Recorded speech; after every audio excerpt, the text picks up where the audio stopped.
हमारे बीच वो नहीं है। ये दुखद समाचार देश को कल रात को मिला।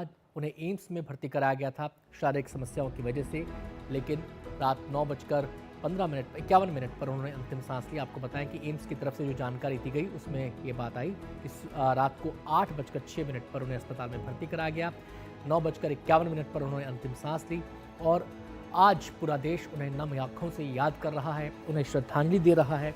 उनके किए कार्यों को, चाहे वो वित्त मंत्री के तौर पर उन्होंने इस देश के लिए बड़े डिसीजन लिए, चाहे प्रधानमंत्री के तौर पर उन्होंने देश के लिए बड़े और व्यापक डिसीजन लिए, उनके चलते जो बदलाव इस देश में आया और उन तमाम कार्यों को आज पूरा देश याद कर रहा है। आपको हम बता दें कि प्रधानमंत्री के तौर पर मनमोहन सिंह ने कई बड़े फैसले लिए और उनमें जो सबसे अहम और सबसे बड़ा जो उनका फैसला था वो राष्ट्रीय ग्रामीण रोजगार गारंटी योजना की शुरुआत की। 100 दिन के रोजगार की गारंटी इसके जरिए देश के गरीब तबके को दी गई और उन्हें सुनिश्चित किया गया कि साल में कम से कम 100 दिन उन्हें काम करने को मिलेगा। लगातार नेताओं की प्रतिक्रिया सामने आ रही हैं। इस शोक की घड़ी में अपनी संवेदनाएं वो व्यक्त कर रहे हैं मनमोहन सिंह के प्रति, उनके परिवार के प्रति। आइए सुनवाते हैं आपको लालू प्रसाद यादव ने क्या कहा है।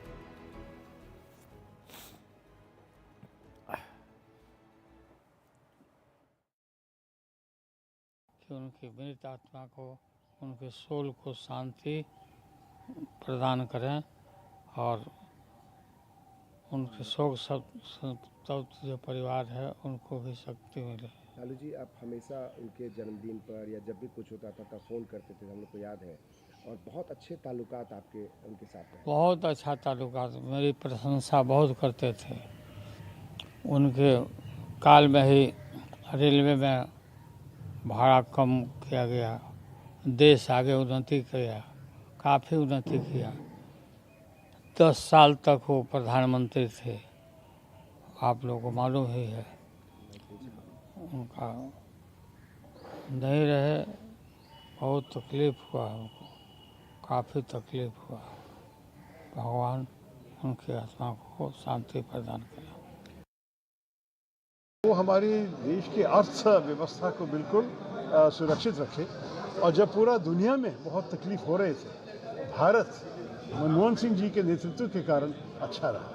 तो ये सब देखने से आपको ये भी पता चलना चाहिए कि भारत का जो बहुत सारे अच्छा बदलाव हुआ, अच्छा चेंजेस हुए हमारे देश में, ये सारे मनमोहन सिंह जी के क्रेडिट में होना है। कभी कभी ये जरूर एक समय मुझे याद आता है 2012, 13, 14 का, जब कांग्रेस पे उन पे हमले होते थे तो कई बार प्रधानमंत्री खुद कहते थे कि वो समझ नहीं पा रहे हैं इस तरीके के तीखापन, इस तरीके का समय क्यों आया है। लेकिन ठीक है, वो राजनीति होती है, जो समय है वो समय है। लेकिन ये एक समय भी है इस चीज़ को याद करने का कि राजनीति में सोच समझ से नीति बनानी, सभ्यता से बनानी, किस आचरण से बड़े बड़े राजनेताओं को रहना, इसका एक बड़ा उदाहरण रहे डॉक्टर साहब। बहुत सामान्य परिवार से संबंध रखने वाले बड़े अर्थशास्त्री, और केवल अर्थशास्त्री ही नहीं तो एक उदारीकरण की नीति को अपनाने वाले ऐसे देश के प्रधानमंत्री, उनकी नीतियों का लाभ देश को मिल रहा है, आगे भी लगातार मिलता रहेगा।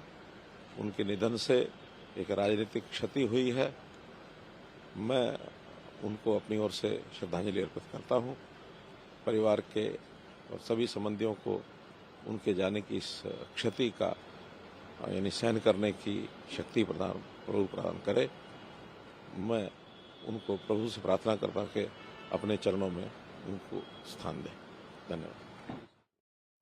तो एक महान नीतिकार और भारत की अर्थव्यवस्था के भीष्म पिता कहे जाने वाले डॉक्टर मनमोहन सिंह के निधन की खबर कल रात आई और पूरा देश इसे सुनकर शोकमय हो गया। 10 साल तक देश के प्रधानमंत्री रहे डॉक्टर मनमोहन सिंह और लंबे समय से कहा जा रहा है वो स्वास्थ्य संबंधी समस्याओं से जूझ रहे थे। इससे पहले भी उन्हें कई बार अस्पताल में दाखिल कराया गया था। केंद्र सरकार ने उनके निधन पर 7 दिन का राष्ट्रीय शोक घोषित किया है। साथ ही शुक्रवार के सभी कार्यक्रम रद्द कर दिए गए हैं। डॉक्टर मनमोहन सिंह का अंतिम संस्कार कल यानी शनिवार को किया जाएगा। कल रात 9:51 पर डॉक्टर मनमोहन सिंह ने अपनी आखिरी सांस ली और इसी के साथ साथ ये शोक लहर पूरे देश में फैल गई। आज सुबह सोशल मीडिया के जरिए कई नेताओं ने उन्हें भावभीनी श्रद्धांजलि दी और फिलहाल हम आपको लगातार देश के नेताओं की प्रतिक्रिया सुना रहे हैं। डॉक्टर मनमोहन सिंह के निधन के ऊपर वो क्या कह रहे हैं वो आपको दिखा रहे हैं।